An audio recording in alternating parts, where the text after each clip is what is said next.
Hello, anyone who's watching this. I'm just looking at a blank screen, but sure, we can do it this way if this works for you. Yeah. And you don't, yeah, you can totally do it this way.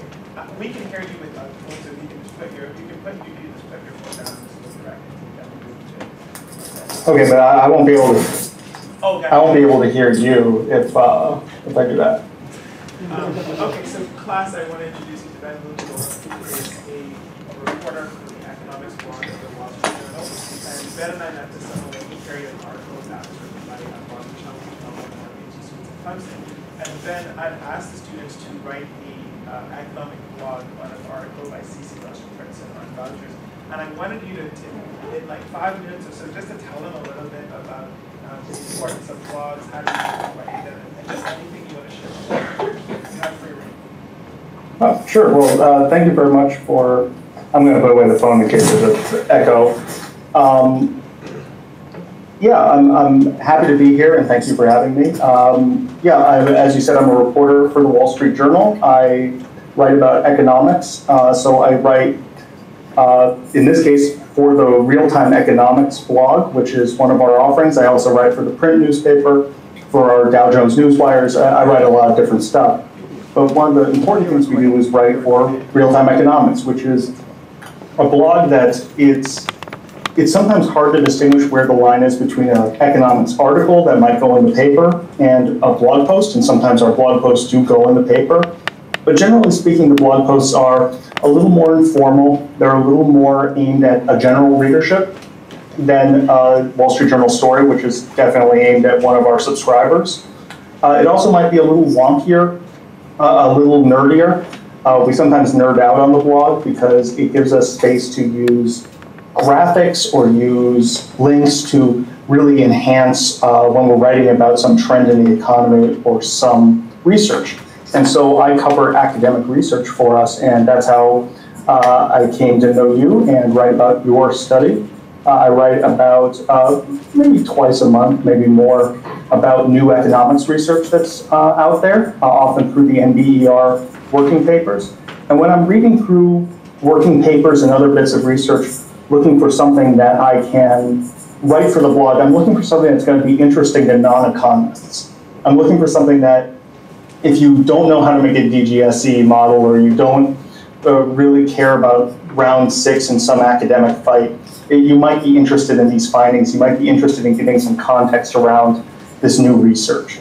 And so I often will look for research that relates to people's lives in concrete ways. So I wrote last week about a new study about incentives and whether that can improve test scores in standardized testing in the US and in China.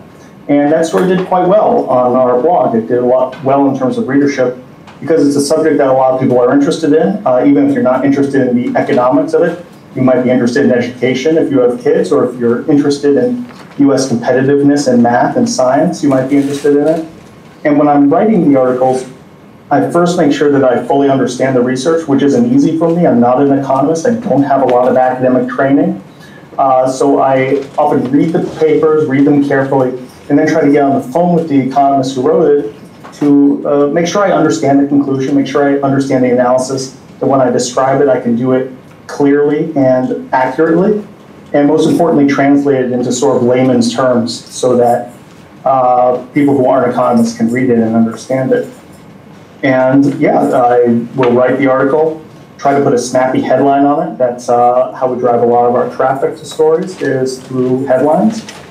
And generally just try to balance accuracy and precision and not taking things out of context, not hyping up results just because they're fun, covering serious research, and on the other hand, trying to make it interesting and enjoyable for readers. So there's sometimes a balance there, but it usually works pretty well in synthesis. Thanks a lot, Ben. Any questions for Ben? You've got like 1 or 2 questions for Ben. How did you get started writing for the Wall Street Journal? Okay, so we have one question. How did you get started writing for the So I worked for the student newspaper in college and discovered that I liked writing news more than I liked the idea of working for a living. And so I worked for the Associated Press after college as an editorial assistant. I got coffee and read the mail and wrote some stories. And then I worked in New Hampshire for 4 years as a reporter for the Concord Monitor, a fairly small newspaper, where I covered a lot of different news, from small town crime to the State House and politics.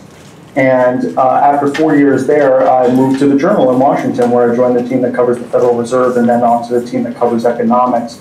So I'm not someone who has a real strong background in economics, but I feel like I have a strong background in heat reporting. I know how to learn a lot about a subject when I'm reporting on it and try to do a good job of covering it fairly and completely.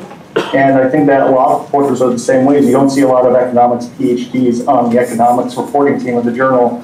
It's a lot of people who have covered other things in their lives and have come here, know something about economics, and learn obviously a lot more when you're doing it. But being a good reporter, being a good writer, and the experience of building up those skills over the course of years is really what you need. Another question for Ben? Yeah. One last thing. What would you say is the goal in terms of like what you really have? What's a piece of feedback that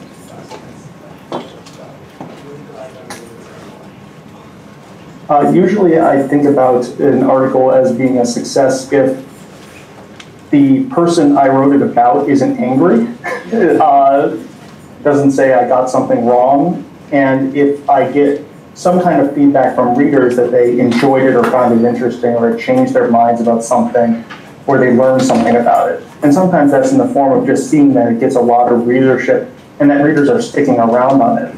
It's one thing if you get 10,000 clicks, but people are only staying for 10 seconds. They're not reading the story in that case. But if people are sticking around for a minute, 2 minutes, and we can track that stuff, it tells me that people are actually interested in it. Well, Ben, thank you so much for your time.